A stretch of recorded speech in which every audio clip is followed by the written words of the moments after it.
શું તમે પણ ચપ્પલ ગોતી રહ્યા છો?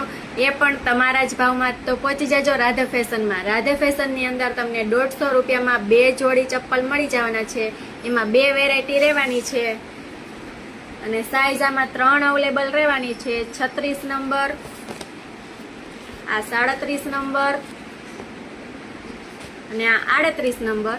આ ટાઈપની 3 કલર રહેવાના છે. જે લોકોને ઓનલાઈન કરવાનું છે તે ફટાફટ સ્ક્રીનશોટ લઈને મને ઓર્ડર બુક કરાવજો. અને આ પણ તમને 150 રૂપિયામાં 2 જોડી મળી જવાના છે. આ 7 નંબર છે. આ 7 નંબરમાં બીજો કલર છે. તો રાહ શેની જોવો છો? ફટાફટ રાધે ફેશનની મુલાકાત લ્યો. રાધે ફેશન ગોકુલધામ ચામકનોણા. આ 8 નંબર છે. આમાં પણ બીજા કલર રહેવાનો છે. 2 કલર 8 નંબર અને 2 કલર 7 નંબરમાં રહેવાના છે. તો રાહ શેની જોવો છો? ફટાફટ રૂબરૂ અમારા શોપની વિઝિટ કરો અથવા તમારો ઓર્ડર બુક કરાવો.